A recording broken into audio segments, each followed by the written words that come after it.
이 이스라엘 국토는 경상도밖에 되지 않는 작은 땅인데 그나마 그 중에 70%는 뭐냐? 사막과 광야라는 것입니다. 물론 이스라엘에도 굉장히 좋은 곳이 있습니다. 뭐 물도 있고 나무도 푸르른 곳이 없는 것은 아니지만 그것은 극히 일부 지역이고요. 이스라엘 땅의 대부분은 몇 시간을 달려가도 계속해서 광야, 사막, 황량한 땅들이 펼쳐지는 곳이 바로 이 이스라엘입니다. 자, 그런데 성경에는 이스라엘의 그 땅, 성경에서는 가나안 땅이잖아요. 애굽에 있던 이스라엘 백성들도 다시 불러서 하나님이 가나안 땅으로 들어가라 하시는데 그 가나안 땅을 어떻게 표현하고 있냐면 젖과 꿀이 흐르는 땅이다, 그렇게 이야기를 하고 있잖아요. 여러분, 젖과 꿀이 흐르는 땅이라면은 뭔가 풍요롭고 뭔가 풍부하고 그래야 될 거 아니에요? 그런데 여러분, 아무리 이스라엘에 가서 눈을 뜨고 찾아봐도 그 땅은 젖과 꿀이 흐르는 땅이라고 볼 수가 없습니다. 물도 없고 비도 잘 내리지도 않고, 거기다가 그렇다고 해서 옆에 있는 중동의 아랍 국가들처럼 막 천연 자원이 쏟아져 나와가지고 막 돈방석 위에 앉는 그런 땅도 전혀 아니라는 것이죠. 남의 나라에 얹혀 살면서 온갖 핍박을 받으며 살던 유대인들이 1800년대부터 유럽에서, 전 세계에서 이스라엘로 돌아오기 시작했습니다. 그 이스라엘 사람들이 자기 땅으로 돌아갈 때, 그래, 성경에서 젖과 꿀이 흐르는 땅이라고 했지, 그 믿음과 기대를 가지고 돌아왔는데 그 유대인들이 돌아와서 막상 보니까 얼마나 충격을 받았는지, 가도 도저히 사람이 살 수 없는 광야만 널려있는 이 땅을 그렇게 오라고 우리 부모님들 또 그 조상들은 이렇게 이스라엘로 돌아가야 된다라고 했을까, 이렇게 회의를 갖게 된 것입니다. 그래서 일부는 다시 자기들이 살던 유럽으로 돌아가는 사람들도 많이 있었던 것이죠. 자, 그렇게 무슨 씨를 뿌려도 열매가 자라지 않을 것 같은 그 땅을, 물 한 모금 나오지 않는 것 같은 이 광야 땅을 위해서 그렇게 목숨을 바치며 여기까지 왔을까 하고 실망을 많이 했었는데, 그러나 하나님의 말씀은 틀림이 없는 줄로 믿습니다. 불과 100년도 지나지 않은 그 상황에서 지금 이스라엘에서 이렇게 많은 천연가스와 기름이 쏟아져 나오면서 전 세계 많은 사람들, 특히 이번에 유럽의 많은 국가들이 오히려 이스라엘을 향해서 우리를 좀 도와달라고 말할 수밖에 없는 그런 상황, 그들의 미래가 이스라엘에게 걸려있는 그런 상황이 될 줄 누가 알았겠냐라는 것입니다. 사실 이스라엘만큼 전 세계에서 우리나라 이상으로, 우리나라와 이스라엘은 모든 것이 다 비슷합니다. 그럴 수밖에 없는 이유를 제가 예전에 고대사 세미나 때 잘 말씀을 드렸습니다만, 이스라엘에게도 굉장히 중요한 문제가 안보 문제입니다. 그래서 안보를 지키기 위해서 국방에 굉장히 신경 쓰는 나라가 이스라엘이고, 이스라엘은 그 모병제가 아니라 국방에 의무가 있는 나라 중에 하나죠. 몇 안 되는, 전 세계에서 몇 안 되는 국방의 의무를 가진 나라 중에 하나이고, 심지어는 여자들도 군대를 가야 하는 그러한 나라가 이스라엘이잖아요. 근데 이 이스라엘이 자기 나라를 지키기 위해서 전투기가 한 대 뜰 때마다 필요한 석유가 약 40배럴인데, 근데 이 40배럴이 우리나라 돈으로 환산하면 약 1,500만 원 정도가 됩니다. 그러니까 비행기가 한 번 뜰 때마다 드는 돈이 1,500만 원 정도가 들어가니까, 이 피 같은 기름인데 이스라엘에서는 이 피 같은 기름을 흘려가면서 나라를 지켜야 되는 상황이었는데, 이제는 그런 걱정하지 않고 국방에서도 굉장한 파워를 지니게 되었다라는 의미입니다. 이스라엘 주변에 있는 다른 아랍 국가들이 지금 얼마나 이것에 대하여 배가 아파하는지 모릅니다. 더욱더 이스라엘을 향한 공격이 많이 늘어날 것이라는 것을 우리가 예상할 수 있는 대목이죠. 먼저 바로 이스라엘 북쪽에 있는 레바논이 이스라엘 앞바다에 타마르 유전, 레비아탄 유전, 그것이 막 터져 나오는 걸 보면서 남의 땅인데 막 갑자기 그거 우리 땅이기도 해 라면서 주장하기 시작했습니다. 여태까지 한 번도 원유를 찾으려고 노력도 하지 않았던 레바논이 막상 기름이 터져 나오니까, 마치 이삭이 땅을 팠는데 물이 쏟아져 나오니까 그것을 빼앗으려고 블레셋이 빼앗으려고 했던 것과 똑같이 이 레바논이 이스라엘의 유전을 탐내가지고 벌써 자기 땅이라고 막 주장하면서 분쟁이 생기기 시작했고, 그리고 뭐 여기에 대해서 유럽이 이스라엘의 편을 들고 있다, 뭐 이런 뉴스가 있습니다만, 어쨌든 지금 지구에서는 자원 전쟁, 에너지 전쟁이 이렇게 더 가속화될 것이라는 것을 많은 학자들이 예상을 하고 있습니다.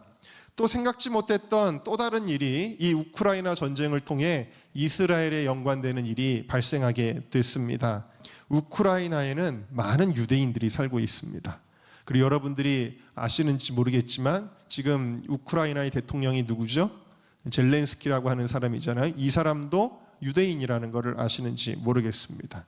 그만큼 우크라이나에 유대인들이 많이 살고 있었는데요. 2차 세계대전 때 독일의 히틀러가 약 600만 명의 유대인들을 홀로코스트 대학살을 하게 되어졌지 않습니까? 그런데 그 600만 명 중에 절반인 300만 명이 폴란드에 살던 유대인들입니다. 그리고 나머지 300만 명 중에 절반인 150만 명이 우크라이나에 살던 유대인들이었어요. 그 정도로 우크라이나에는 유대인들이 많이 살던 곳이었다라는 것입니다. 그리고 이제 전쟁이 끝나고 나서 이 우크라이나에 살던 유대인들이 이스라엘로 많이 돌아가게 되어집니다. 전 세계에 흩어져 있는 이스라엘 사람들이 고토인 자기 고향으로 돌아가는 이 운동을 가리켜 뭐라고 이야기하냐면 알리야라고 합니다. 알리야라는 말을 여러분들이 좀 알고 계시면 좋겠는데, 이 알리야라는 말의 뜻은 뭐냐면 성전으로 올라가자라는 뜻을 가지고 있어요. 성전으로 올라가자라고 하는 말은 결국 이 성전이 있는 예루살렘, 이스라엘 땅으로 돌아가자, 그런 뜻을 가지고 있는 것이고, 이것은 그들이 그냥 인간적인 바램으로 일으키는 운동이 아니라 성경에 근거한 운동입니다. 그래서 특별히 많은 성경에 이스라엘이 마지막 때에 자기 땅으로 돌아가게 될 것이라는 것을 예언하고 있는데, 그 중에서 한 개만 예를 들어서 여러분들에게 보여드리면 에스겔 36장입니다. 36장에 우리 24절을 한번 같이 읽어볼까요? 시작. 내가 너희를 여러 나라 가운데서 인도하여 내고 여러 민족 가운데서 모아 데리고 고국 땅에 들어가서. 그러니까 이것은 이스라엘이 자기 땅으로 돌아간 일들이 몇 번 있었죠. 첫 번째로는 애굽에 갔던 이스라엘 백성들이 모세를 따라서 자기 땅으로 돌아가려는 운동이 한 번 있었죠. 두 번째로는 바벨론의 포로가 되어서 바벨론으로 끌려갔던 이스라엘 백성들이 다시 자기 땅으로 돌아오는 일들이 뭐 느헤미야나 에스라나 이런 데 성경에 나오는 이야기들이 있었죠. 그 사건을 가리키는 것이 아닐까라고 해석하는 사람들도 있지만 절대로 그것을 의미하는 것이 아닙니다. 왜냐하면 여기 보면 너희는 당연히 유대인들이죠. 유대인들을 여러 나라 가운데서 인도하여 낸다 그랬거든요. 그러니까 이스라엘 백성들이 여러 나라로 흩어지게 된 거.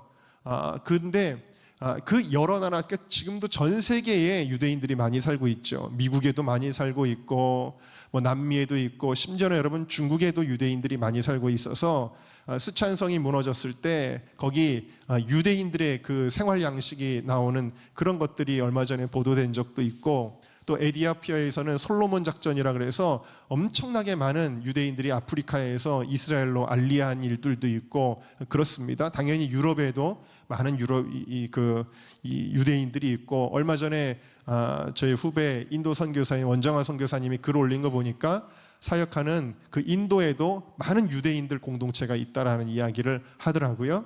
유대인들이 여러 민족 가운데서 돌아가는 것이기 때문에 이 알리야는 뭐냐면 마지막 때의 알리야다라는 거예요. 마지막 때에 하나님께서 여러 민족 가운데서 모아가지고 고국 땅에 드릴 것이다. 그리고 25절, 26절은 복음의 역사죠.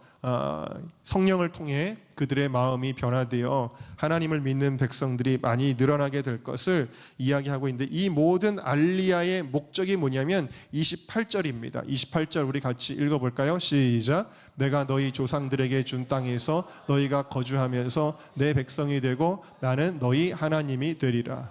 그러니까 지금 이스라엘은 잃어버린 큰아들 탕자에 비유해서 첫 번째 아들은요 이스라엘을 가리키는 거예요. 원래 하나님을 아버지를 잘 섬긴다고 하지만 사실은 마음적으로는 아버지를 떠나 있는 큰아들이라는 거죠. 둘째 아들은 이방인을 가리키는 거예요. 둘째 아들은 마치 탕자 같지만 그러나 아버지께로 회개하고 돌아온 민족이 바로 이 둘째 아들인데, 이 첫째 아들 같은 이스라엘 백성이 결국에는 어떻게 되느냐? 내 백성이 되고 하나님의 백성이 된다라는 거예요. 나는 너희 하나님이 되리라 라는 것입니다. 그러니까 마지막 종말의 사인이 뭐냐? 종말에는 많은 사인이 있죠. 요즘 같은 전쟁, 또 기근, 이런 것들이 다 종말의 사인이지만 그 중에 중요한 종말의 사인은 뭐냐면 이스라엘이 여러 나라로부터 바로 자기들의 원래 가나안 땅 이스라엘로 돌아가게 되어진다. 그리고 그 이후에 이스라엘에도 부흥이 일어나게 되어진다. 여러분들이 이것을 믿으시기를 주님의 이름으로 축원합니다. 자, 어쨌든 그래서 이제 이 이스라엘 백성들이 마지막 때에는 자기 땅으로 돌아가는 것이 하나님의 뜻인데, 근데 그것이 그렇게 쉬운 일만은 아니었어요. 왜냐하면 여러분, 각 나라에 흩어졌던 이스라엘 백성들이 열심히 살았잖아요. 또 장사도 잘하고 머리도 좋고 그래가지고 사업을 일궜습니다. 근데 이스라엘로 돌아가려면 그걸 다 내려놓고 가야 되잖아요.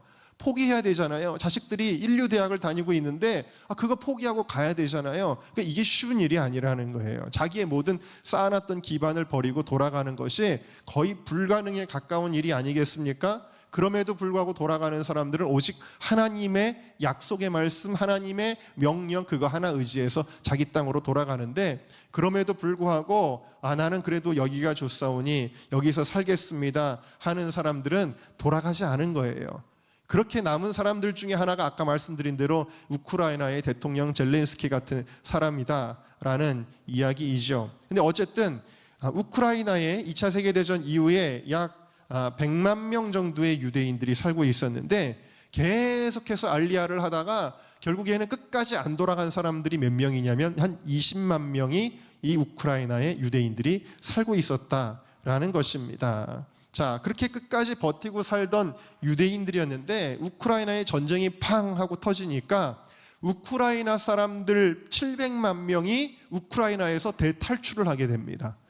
700만 명이나 우크라이나 사람이 탈출하는데 여기서는 이제 더 이상 버티지 못하고 그 우크라이나에 살던 유대인들도 함께 나갈 수밖에 없었다라는 사실이에요.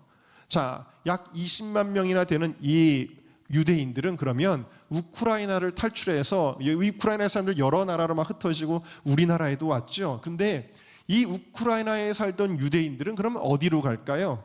미국으로 갈까요? 아니면 우리나라 같은 나라로 올까요?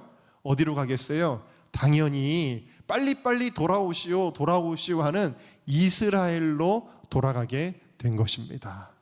그러니까 하나님께서 이렇게 몰아가셨다라는 사실이지요. 아주 놀라운 일이 벌어진 것입니다. 그런데 여기에는 좀 답답한 일이 하나가 있는데 그게 뭐냐면 저도 친한 이스라엘 선교사로부터 들었던 얘기인데 이 알리야를 이스라엘이 굉장히 받아들입니다. 그래서 딱 들어오면 마치 탈북민들이 우리나라에 내려오면 정착할 수 있도록 국가에서 도와주잖아요. 돈도 대주고 직업도 알선해주고 교육도 시켜주고 그러지 않습니까? 이스라엘도 똑같아요. 어떤 나라에서든지 유대인들이 돌아오면은 이와 같이 정착할 수 있도록 많은 지원을 해주게 되어지는데 아무나 다 받아주는 것은 아니에요. 이 이스라엘은 모계 사회이기 때문에 엄마가 유대인이어야 유대인인 혈통적인 조건도 있지만 더 중요한 조건이 있습니다. 그게 뭐냐면 종교입니다. 유대교를 믿는다고 해야 유대인으로서 이스라엘의 알리야를 받아주는 거예요. 그러다 보니까 전 세계에 흩어져 사는 유대인들 가운데 예수님을 믿게 된 유대인들이 많이 생겼잖아요. 메시아닉 주라고 이야기하지 않습니까? 근데 이 기독교인 유대인들은 받아들이지를 않았다라는 겁니다. 여태까지.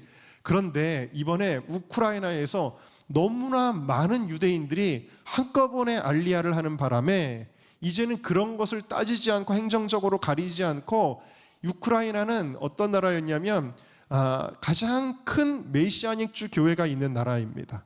그 정도로 우크라이나에 큰 부흥이 일어났었기 때문에 우크라이나에 있는 유대인들이 예수 믿는 사람이 굉장히 많은데 이 예수 믿는 사람들도 한꺼번에 이스라엘로 들어가는 유례 없는 일이 이번에 벌어지게 되었습니다. 할렐루야. 하나님은 역사의 주인이십니다. 우리가 생각할 때는 알 수 없는 모든 일들의 배후에도 하나님이 하시는 일들이 이와 같이 있다라는 사실이죠. 여러분, 이것이 뭘 의미하냐면 이제는 유대인들 가운데, 이스라엘 가운데 더 많은 기독교인들이 일어나게 되었다라는 것이고, 이스라엘 사람들도 이제 마지막 사인 예수님이 오시는 그 타이밍에 많은 사람들이 하나님 앞에 돌아오는 역사가 기대될 수 있는 그런 일이 일어나게 되었다라는 사실입니다. 자, 어쨌든 여러분, 코로나19 이후에 전 세계는 굉장한 격변의 시대를 우리가 살아가고 있습니다. 또 러시아가 우크라이나를 공격하면서 전쟁이 이어졌습니다. 이로 인해서 전 세계 많은 나라들, 특히 유럽 국가들이 생각이 바뀌어서 점점 군사력을 강화하기 시작하고, 우리나라도 마찬가지겠지만 또 자원, 식량이 굉장히 중요한 때가 되었기 때문에 이 자원 전쟁, 식량 전쟁이 더욱더 본격화되고 있습니다. 또 이 틈을 노려서 이스라엘을 없애버리려고 하는 이란의 핵 개발 노력도 계속해서 이어지고 있고, 이스라엘은 여기에 대응해서 공중급유기와 전투기들을 동원하고 핵 잠수함까지 동원을 해서 이란을 향한 그런 훈련을 지금 시작하고 있습니다. 또 미국과 같이 이런 훈련을 하고 있는데, 앞으로 이란은 러시아, 중국, 터키 등과 힘을 합쳐서 이스라엘을 공격하게 될 것입니다. 이것이 또한 성경에 나오는 종말의 사건 중에 하나예요. 그러니까 여러분, 아무리 사람들이 평화해도 결국 이러한 일들은 일어나게 될 거예요. 왜냐하면 성경에 예언이 되어져 있기 때문이죠. 성경에 나오는 마지막 때의 전쟁 중에 첫 번째 전쟁이 뭐냐면 에스겔 38장에 나오는 곡과 마곡의 전쟁입니다. 하나님을 대적하는 이스라엘의 북방 국가들이 연합을 해서 이스라엘을 공격하는 전쟁입니다. 그리고 이 전쟁의 끝에 평화조약이 맺어지게 되고, 그 다음부터 7년 대환란이 시작이 되게 되는 거예요. 근데 이 에스겔 38장 39장에 연합하는 나라들, 이스라엘을 공격하기 위해 연합하는 나라들이 어떤 나라들이 나오냐면 로스, 고멜, 메색, 두발, 바사, 구스, 붓, 이런 나라들인데, 로스는 러시아고요, 고멜은 터키고, 바사는 중동의 국가들을 가리킵니다. 이런 나라들이 공교롭게도 우크라이나 전쟁을 기점으로 해서 더욱더 하나가 되고 결탁하고 있는 현상을 보여주고 있습니다. 지난 7월 3일에 러시아의 푸틴과 이란의 라이시, 그리고 터키의 에르도안이 3자 회동을 하게 됩니다. 이 세 나라는 공교롭게도 가장 기독교를 박해하면서 반유대주의적인 성격을 가지고 있죠. 터키 같은 경우, 터키의 에르도안은 지금 수십 년째 독재를 하고 있는 그러한 대통령인데, 이 에르도안이 뭐라 그랬냐면 예루살렘은 터키에 속해야 한다라고 주장할 정도로 이스라엘에 대해 적대 정책을 펴는 사람입니다. 근데 원래는 푸틴하고 에르도안하고는 사이가 좋지를 않았습니다. 왜냐하면 푸틴은 시리아 내전에서 정부군을 지원하고, 그리고 시리아는 반군을 지원했기 때문이죠. 그런데 터키는 반군을 지원했기 때문인데, 우크라이나 사태 이후에 이 터키가 나토가 러시아를 제재할 때 여기에 동참하지를 않고 또 러시아제 무기를 도입하더니 이번에 이렇게 손을 잡게 된 것입니다. 그리고 지난 7월 19일에는 푸틴과 이란의 최고 지도자인 하메네이가 에너지 개발 협약을 맺게 되었고, 또 RSII라 그래서 러시아, 시리아, 이란, 이라크가 군사 동맹을 맺게 되었습니다. 또 중국과 이란은 2021년 3월 27일에 포괄적 전략적 동반자 협정이라는 걸 맺었는데, 지금 반중연합이라 그래서 미국, 인도, 호주, 이렇게 4개의 국가, 미국, 호주, 일본, 인도, 이 4개의 국가가 반중연합을 이루니까 중국은 러시아와 함께 또 파키스탄과 함께 반미연합전선에 그 군사 동맹을 맺게 되어졌습니다. 그래서 지금 마지막 때는 어떤 상황이 벌어지고 있냐면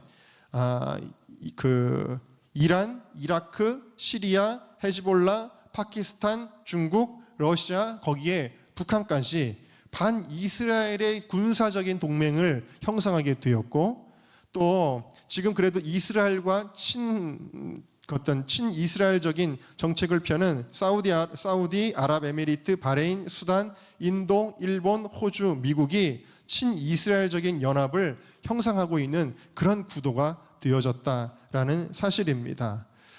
어쨌든 그래서 지금 전 세계는 블록화돼 가고 있는데, 어떤 블록, 어떤 연합이 이루어지게 되냐면 하나님을 대적하고 이스라엘을 대적하는 연합들이 계속해서 이루어지고 있다라는 사실이에요.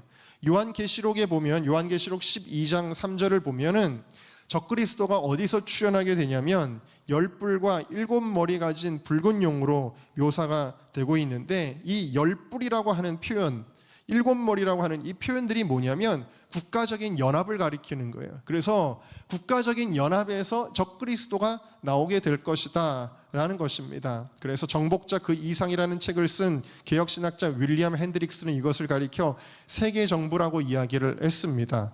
오늘날의 뉴 월드 오더라는 표현들이 있습니다만, 세계 정부라는 것이 만들어지게 된다, 이것을 많은 신학자들이 무엇으로 예상하냐면 유럽 연합으로 예상을 하고, 거기에 등장하는 큰 음료는 교황이 될 것이라고 예상을 많이들 하고 있습니다만, 이것도 역시 하나님을 대적하고 이스라엘을 대적하는 글로벌 네트워크가 될 것이다라는 것입니다. 지난 7월에 독일에서 G7 정상회의가 열렸는데, 프랑스의 대통령인 마크롱은 영국의 존슨 총리에게 어떤 제안을 하게 됐냐면 새로운 로마 제국을 우리가 건설하자, 이런 표현을 쓰게 되었는데, 여기서 우리가 알 수 있는 것은 뭐냐면 곡과 마곡의 전쟁에서 아까 말씀드린 대로 중국과 러시아와 아랍의 반이스라엘 국가들이 힘을 합쳐서 이스라엘을 공격할 때 이것을 중재하는 세력으로 등장하는 것이 적그리스도인데, 이 적그리스도가 바로 유럽연합을 토대로 한다. 그래서